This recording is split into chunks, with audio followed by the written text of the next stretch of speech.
Good evening friends. நம்ம பார்த்திங்கன்னா எங்கே இருக்கோம்னா இப்போ வந்து பெங்களூர் வந்திருக்காங்க. பெங்களூரில் வந்து ஒரு புதுமையான டெம்பிளுங்க இது. முன்னாடி என்ட்ரன்ஸ் அத்திப்பள்ளியிலே இருக்குது. பிங்க் மார்பிள் டெம்பிள் இது. அப்படியே உள்ளே போய் பார்க்கலாம் எப்படி இருக்குன்னு பாருங்கள். நம்ம வந்து கர்நாடகாவுக்குள்ளே என்ட்ரு பண்ணுற டோல்கேட் அத்திப்பள்ளி டோல்கேட்லேருந்து ஒரு 2 கிலோமீட்டரில் இருக்குங்க இந்த கோயில்.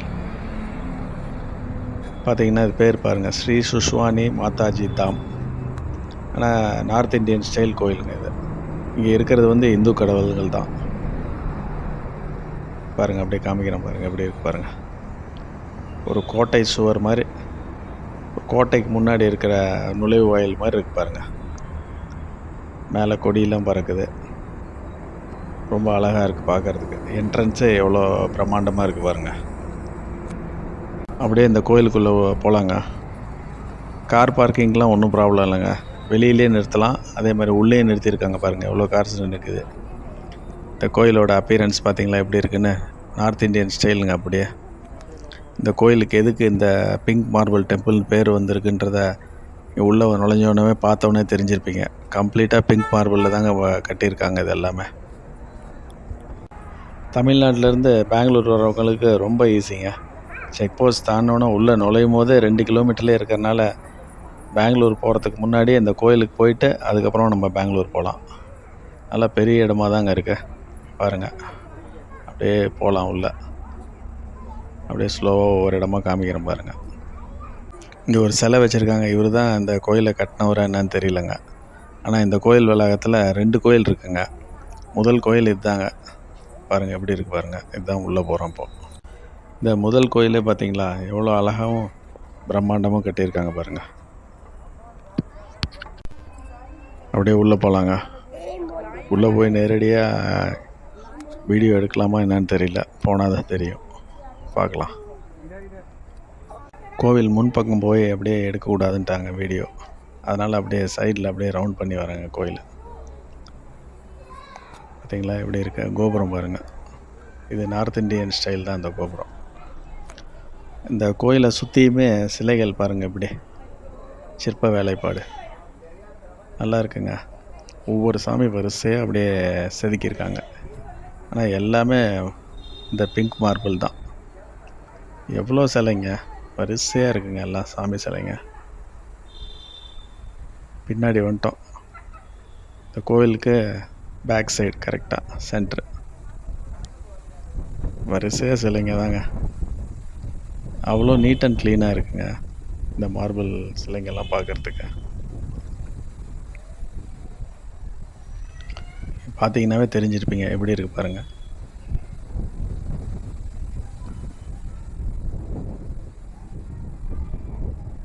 இது நேம் தான் தெரியல ஒவ்வொரு சாமி நேம். ஆனால் ஏகப்பட்ட சாமிங்க வரிசையாக செதுக்கி வச்சுருக்காங்க. இது சைடு வழியாக உள்ளே போகிற வழி. உள்ளே பார்த்தீங்களா சீலிங்கு ரொம்ப அழகாக இருக்குங்க. அவ்வளோ வேலைப்பாடு. இந்த சைடு கேட் வழியாக அப்படியே உள்ளே போய் சாமி பார்க்கலாங்க. பெல்லு சவுண்டு பார்த்தீங்களா இப்படி கேட்குது. துர்கா மாதான்னு போட்டிருக்குங்க மேலே. சாமி பார்த்தீங்களா துர்கை அம்மன் எவ்வளோ அழகாக வடிவமைச்சிருக்காங்க பாருங்கள். ஆனால் வடநாட்டு ஸ்டைலில் தான் இருக்கு. ஆனால் இந்த கோவில்லே பிரதானமான சாமிங்க மகாலட்சுமி எப்படி இருக்குது பார்த்தீங்களா. அப்படியே இந்த சைடு வந்தோன்னா பாருங்கள் பத்மாவதி அம்மன். இன்றைக்கி வெதர் பார்த்திங்கன்னா எவ்வளோ கிளியராக இருக்குது பாருங்கள்.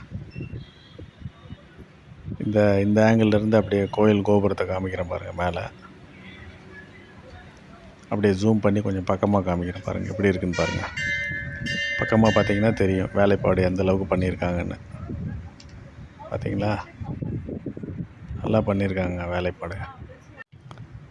இந்த கோயிலுக்கு வர்றதுக்கு டிக்கெட்லாம் கிடையாதுங்க, ஃப்ரீயாகவே வரலாம். இந்த கோயிலோட மூலஸ்தானத்துக்கு மேலே இருக்க கோபுரம் தாங்க அப்படியே நார்த் இந்தியன் ஸ்டைலுங்க. ஒரு நார்த் இந்தியாவில் போய் பார்க்குற மாதிரியே இருக்குது இந்த கோயில் கோபுரம். இந்த சைட்லேருந்து பார்க்கும்போதும் பாருங்கள் எவ்வளோ நல்லா இருக்குது இந்த கோயில். அப்படியே இந்த கோயில் அவ்வளோதாங்க. இது பார்த்தாச்சு. அடுத்தது உள்ளே வந்தோன்னா இன்னொரு கோயில் இருக்குங்க. அதை அப்படியே பார்க்கலாம் போய். இந்த மகாலட்சுமி டெம்பிள் பார்த்தாச்சுங்க. அடுத்தது பார்த்திங்கன்னா உள்ளே இருக்க மகாதேவ் டெம்பிள் போய் பார்க்கணும். நடுவில் பார்த்திங்களா காட்டேஜஸ்லாம் கட்டியிருக்காங்க. இங்கே உள்ளே நிறையா நார்த் இந்தியன்ஸ் வருவாங்க போல இருக்குது தங்கறதுக்கு. அப்படியே இந்த மகாதேவ் டெம்பிள் போய் பார்க்கலாங்க பக்கத்தில். மகாதேவ் டெம்பிள்னால் சிவன் கோயில் தாங்க. அப்படியே முன்னாடி பாருங்கள், இந்த மகாதேவ் கோயிலுக்கு முன்னாடி பாருங்கள், சிவன் சிலை எவ்வளோ பெரிய சிலை பாருங்கள் வச்சுருக்காங்க ஓப்பனில். இது கொஞ்சம் டவுனில் இருக்குது, இறங்கி போகிற மாதிரி.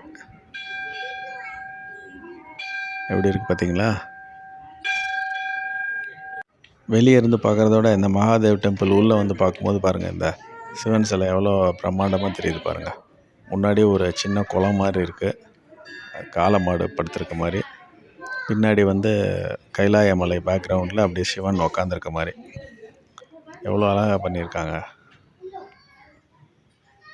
பார்த்தீங்களா? எப்படி இருக்கும் பார்த்தீங்களா?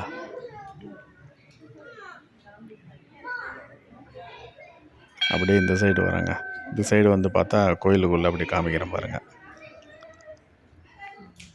இந்த கோவில் பேர் பாருங்கள் என்ன போட்டிருக்குன்னு, ஸ்ரீ அத்திபலேஸ்வர் மகாதேவ் டெம்பிள் அப்படி தான் போட்டிருக்காங்க. இங்கே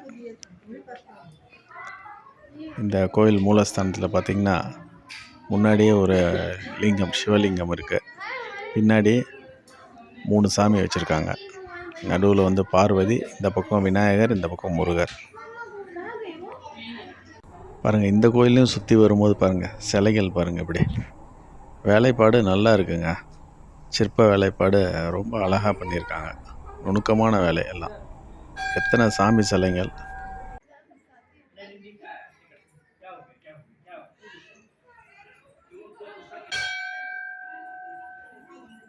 இந்த கோயிலையும் சீலிங்லாம் பார்த்திங்களா எவ்வளோ வேலைப்பாடு அருமையாக இருக்குது. கீழேயும் பார்த்திங்கன்னா நிறையா தூண்கள், தூண் மேலேயே அப்படியே குறுக்க நல்லா வேலைப்பாடு அழகாக இருக்குது பார்க்குறதுக்கு. சரிங்க, அப்படியே கிளம்பலாங்க இந்த கோயிலில் இருந்து. கோயிலுக்கு வெளியே வந்துட்டாங்க, அவ்வளோதாங்க. பெங்களூர் வந்திங்கன்னா கண்டிப்பாக வந்து பாருங்கள் இந்த கோயில், அவ்வளோ நல்லா இருக்குது. ஓகே ஃப்ரெண்ட்ஸ், அவ்வளோதாங்க. இந்த வீடியோ ஏதோ இவ்வளோ பிடிச்சிக்கலாம். வீடியோ பிடிச்சிருந்தா லைக் பண்ணுங்கள், ஃப்ரெண்ட்ஸுங்களுக்கெல்லாம் ஷேர் பண்ணுங்கள். ஓகே, பாய்.